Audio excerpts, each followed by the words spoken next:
ఈరోజు హైదరాబాద్ నగరంలో జూబ్లీహిల్స్కి సంబంధించినటువంటి ఉప ఎన్నికలు జరుగుతూ ఉన్నాయి.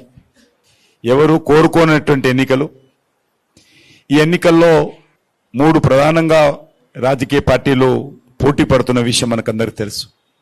భారతీయ జనతా పార్టీ సంబంధించినంత వరకు జూబ్లీహిల్స్లో మేము ఎప్పుడు కూడా బీజేపీ తరఫున ఎన్నిక కాలేదు. స్వాతంత్రం వచ్చినప్పటి నుంచి ఇప్పటి వరకు ఎమ్మెల్యేగా జూబ్లీహిల్స్ నుంచి మేము విజయం సాధించలేదు. ముఖ్యంగా గత శాసనసభ ఎన్నికల్లో మా పార్టీ తరఫున పోటీ చేయడం జరిగింది. కానీ ఆ రోజు 2 ప్రధాన పార్టీల మధ్యలో అక్కడ ఒకటి కాంగ్రెస్ పార్టీ అజారుద్దీన్ కానీ, బీఆర్ఎస్ తరఫున స్వర్గీయ గోపీనాథ్ గారు కానీ, కాబట్టి అక్కడ 3rd ప్లేస్లో మేము రావడం జరిగింది. అదే ఎంపీ ఎలక్షన్స్ వచ్చేసరికి ప్రధాన పోటీ కాంగ్రెస్ బీజేపీ మధ్యలో ఉండింది. బీఆర్ఎస్ పార్టీ 3rd ప్లేస్లో రావడం జరిగింది. కానీ ఇప్పుడు జరుగుతున్నటువంటి ఎన్నికలు ట్రయాంగిల్లో ఉన్నాయి. నేను గత అనేక రోజులుగా కాన్స్టిట్యున్సీలో డోర్ టు డోర్ క్యాంపెయిన్ కానీ, చిన్న చిన్న గ్రూప్ మీటింగ్లు కానీ నేను పాల్గొంటున్నాను. ఓటర్స్లలో ఎక్కడ కూడా స్పష్టత ఇంకా వారికి రాలేదు. ఏవైతే సర్వేలు నిర్వహిస్తున్నారో ఆ సర్వేలు నమ్మకమైనటువంటి సంస్థలు ఏవి కూడా నిర్వహించలేదు. నేను సర్వేలన్నీ కొట్టివేయను, కానీ నమ్మకమైనటువంటి సంస్థలు ఏవి కూడా నిర్వహించలేదు. కాబట్టి నేను ఆ సర్వేలను విశ్వసించడం లేదు. జూబ్లీహిల్స్కి సంబంధించి ఈ ఉప ఎన్నిక మరి ఆ కాన్స్టిట్యున్సీకి సంబంధించి చాలా ప్రాధాన్యత ఉన్నది. స్వాతంత్రం వచ్చినప్పటి నుంచి అనేక సంవత్సరాల పాటు కాంగ్రెస్ పార్టీ జూబ్లీహిల్స్లో ప్రాతినిధ్యం వహించింది. 2014 నుంచి ఆ తర్వాత బీఆర్ఎస్ పార్టీ కంటిన్యూగా ఈ 11 సంవత్సరాలు అక్కడ నుంచి ఎమ్మెల్యేగా ఉన్నారు. కార్పొరేటర్స్ కూడా ఉన్నారు. కానీ ఈరోజు చాలామంది, కొంతమంది ముఖ్యమైనటువంటి వ్యక్తులు, మీడియా జూబ్లీహిల్స్ గల్లీలో తిరుగుతున్నప్పుడు మరి ఆ యొక్క డెవలప్మెంట్లో జరిగినటువంటి నిర్లక్ష్యాన్ని చూసి ప్రజలు, ముఖ్యమైనటువంటి వ్యక్తులందరూ కూడా ఆశ్చర్యపోతున్నటువంటి పరిస్థితి ఉన్నది. అనేక బస్తీలు 365 రోజులు ఓవర్ఫ్లో అవుతున్న విషయం. రోడ్లు భయంకరమైనటువంటి పరిస్థితి. డ్రింకింగ్ వాటరు మరి పరిశుభ్రంగా లేకుండా డ్రైనేజ్ కలుస్తున్నటువంటి విషయం. నెలల తరబడి వెలుగనటువంటి వీధి లైట్లు ఈరోజు అక్కడ మనకు అనిపిస్తూ ఉంది. ముఖ్యంగా బోడబండ కానీ, రేమత్ నగర్ కానీ, కొంతపాటు ఎర్రగడ్డ కానీ, యూసుఫ్ గూడ కానీ, షేక్పేట్ కానీ, ఈ ఏరియాస్లలో చాలా ఒక గ్రామ పంచాయతీలో ఉండేటువంటి డెవలప్మెంట్ కూడా అక్కడ లేదు. ఒక మండల హెడ్ క్వార్టర్లో ఉండేటువంటి డెవలప్మెంట్ కూడా మరి ఇది ఈ యొక్క భాగ్యనగరంలో లేదనే విషయాన్ని సందర్భంగా మనం చేస్తున్నాను. ఇది ఇంటర్నేషనల్ సిటీ అయింది. ఇస్తాంబుల్ అన్నారు, సింగపూర్ సిటీ అన్నారు, న్యూయార్క్, వాషింగ్టన్ DC అన్నారు. మరి పరిస్థితి ఏ రకంగా ఉందో మనం అర్థం చేసుకోవచ్చు. ఒక హైటెక్ సిటీ మీద రోడ్లేసి, రోడ్ల మీద రంగులేసి, కొన్ని ఫ్లైఓవర్ కట్టినంత మాత్రాన ఇది ఇంటర్నేషనల్ సిటీ కాదు. ఈరోజు ఓల్డ్ సిటీ ఏ రకంగా ఉంది, గౌల్గూడ ఏ రకంగా ఉంది, మలక్పేట ఏ రకంగా ఉంది, అంబర్పేట, మషీరాబాదు, సికింద్రాబాదు, సనత్ నగర్, బోడబండ, ఇవన్నీ కూడా మెయిన్ రోడ్లు ఒకటే కాదు డెవలప్మెంట్కు. మెయిన్ రోడ్లు దిగితే బస్తీలలో చాలా సమస్యలు ఉన్నాయి. గతంలో నేను మొదటిసారి శాసనసభకు ఎన్నికైనప్పుడు ఈ GHMCలో మిగులు బడ్జెట్ ఉండేది. బ్యాంకులో GHMC డబ్బులు డిపాజిట్స్ ఉండేవి. కానీ ఈరోజు పరిస్థితి ఏంటంటే వీధి లైట్లు వేయడానికి డబ్బులు లేవు. భారతీయ జనతా పార్టీ కార్పొరేటర్స్, మా పార్టీ నాయకులు పెద్ద ఎత్తున ఆందోళన చేస్తే 2-3 సార్లు ఒక్కొక్క కార్పొరేటర్ని పిలిచి మీకు 50 లైట్లు ఇస్తాము, మరి ఎక్కడ ఏమంటారో చెప్పండి అనేటువంటి పరిస్థితి హైదరాబాద్లో ఉంది. మీకు అందరూ తెలుసు, అరెస్ట్ అయ్యాము మేమందరం కూడా మా పార్టీ తరఫున.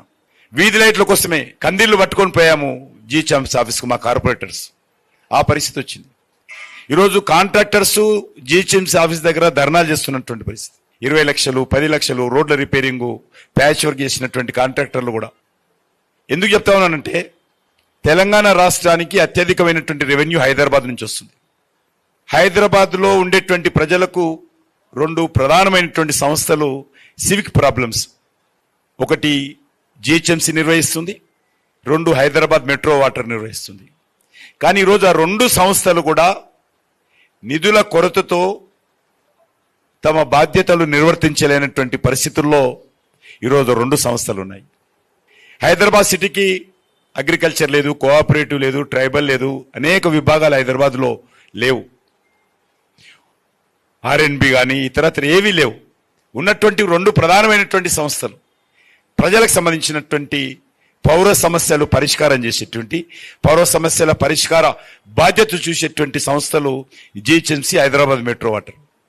ఈ 2 సంస్థలు కూడా నిధుల కొరతతో ప్రధానంగా ఇబ్బంది పడతా ఉన్నాయి. దాని కారణంగా చాలా రకాల సమస్యలు బస్తీలలో వస్తూ ఉన్నాయి. అందుకే ఈరోజు హైదరాబాద్ నుంచి రెవెన్యూ వస్తున్నప్పటికీ కూడా హైదరాబాద్ పరిస్థితి ఆ రకంగా ఉంది. జూబ్లీహిల్స్లో అది కూడా ప్రతిబింబిస్తూ ఉంది. ఇప్పుడు ఈ యొక్క ఎన్నికల్లో ప్రచార సరళి ఇప్పటి వరకు ఎమ్మెల్యేగా ఉన్నటువంటి బీఆర్ఎస్ పార్టీ, 2 సంవత్సరాల క్రితం వరకు అధికారం ఉన్నటువంటి బీఆర్ఎస్ పార్టీ ఈ యొక్క జూబ్లీహిల్స్ వెనుకబడినతనానికి, వెనుక వేయబడినతనానికి వాళ్ళు కూడా బాధ్యత వహించాలి. కాంగ్రెస్తో పాటు బీఆర్ఎస్ కూడా బాధ్యత వహించాలి. కాంగ్రెస్ పార్టీ ఎన్నికల ప్రచారంలో ఎక్కడ కూడా మేము వచ్చినటువంటి 2 సంవత్సరాల్లో ఈ యొక్క ఇచ్చినటువంటి 6 గ్యారెంటీల విషయం కానీ, ఇచ్చినటువంటి అనేక రకాల 400 పైచీలకు సబ్ గ్యారెంటీల విషయంలో కానీ ఎక్కడ కూడా ప్రస్తావించడం లేదు. ఎంతసేపు వ్యక్తిగతమైనటువంటి విమర్శలకు, మజ్లిస్ పార్టీ మెప్పు పొందేందుకు గౌరవ ముఖ్యమంత్రి రేవంత్ రెడ్డి గారు ప్రయత్నిస్తున్నారు. అదేవిధంగా బీఆర్ఎస్ పార్టీ కూడా మరి మేము ఇన్ని వేల కోట్లు జూబ్లీహిల్స్లో ఖర్చు పెట్టినామంటే ప్రచారం చేస్తున్నటువంటి పరిస్థితుల్లో మరి బోడబండలో ఉన్న పరిస్థితి ఏంది, కనీసం రోడ్డు లేనటువంటి పరిస్థితి, డ్రైనేజీ సమస్య పరిష్కారం లేనటువంటి పరిస్థితుల్లో మరి మీరు ఖర్చు పెట్టినటువంటి డబ్బులు ఎక్కడ పోయినాయో మరి బీఆర్ఎస్ పార్టీ చెప్పాల్సినటువంటి అవసరం.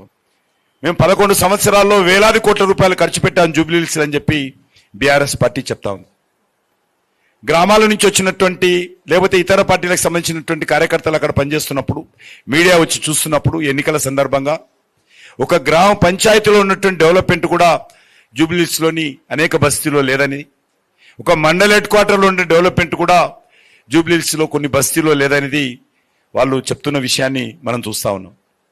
పాదయాత్ర చేస్తే ఖచ్చితంగా ఈ యొక్క డ్రైనేజ్ ఓవర్ఫ్లోనే తిరగాల్సినటువంటి పరిస్థితి జూబ్లీహిల్స్లో కనిపిస్తూ ఉంది. మరి బీజేపీ సంబంధించినంత వరకు మేము ప్రచారం కొనసాగిస్తా ఉన్నాం. మరి ప్రధానంగా కాంగ్రెస్ పార్టీని సందర్భంగా నేను ప్రశ్నిస్తా ఉన్నాను. మీరు గత 2 సంవత్సరాలలో తెలంగాణ రాష్ట్రంలో ఇచ్చినటువంటి గత ఎన్నికల సందర్భంగా హామీలేంటి, మీరు ఆ గ్యారంటీలు ఏ రకంగా పరిష్కారం చేశారో చెప్పాల్సినటువంటి అవసరం ఉంది. 2024 డిసెంబర్ లోపల మరి ఈ యొక్క 6 గ్యారంటీలు పరిష్కారం చేస్తామని చెప్పి కొన్ని విషయాలు చెప్పారు. ముఖ్యంగా ఉద్యోగాలు. ఈ రకంగా అన్ని పత్రికల్లో కూడా ఫ్రంట్ పేజ్ ఎలక్షన్స్లో అడ్వర్టైజ్మెంట్ ఇచ్చింది కాంగ్రెస్ పార్టీ. మేము 2 లక్షల ఉద్యోగాలు భర్తీ చేస్తాము, డిసెంబర్ 2024 లోపల జాబ్ క్యాలెండర్ ఇచ్చారు. ఎప్పుడు ఏ ఉద్యోగాలు భర్తీ చేస్తామో ఇచ్చారు. మరి ఆ 2 లక్షల ఉద్యోగాలు ఎక్కడ పోయినాయో, జాబ్ క్యాలెండర్ ఎక్కడ పోయిందో తెలియదు. 2 సంవత్సరాలు కావస్తుంది. అంతేకాదు ప్రతి పెళ్లి చేసుకున్నటువంటి అమ్మాయికి తులం బంగారం ఇస్తామని చెప్పారు. ఏ ఒక్క పేదవాడికి కూడా, పేద కుటుంబానికి కూడా పెళ్లి జరిగితే తులం బంగారం ఈ రోజు వరకు ఇవ్వలేదు. మహిళలందరికీ 2500 రూపాయలు ఇస్తామని చెప్పి మాట ఇచ్చారు.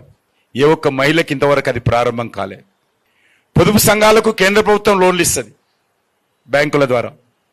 ఈరోజు మోడీ గారు నిర్ణయించారు 20 లక్షల వరకు. గతంలో 2 లక్షలు, 3 తర్వాత 5 తర్వాత 10 అయింది. ఇప్పుడు 20 lakhs మ్యాక్సిమం ఇస్తా ఉన్నాం మేము.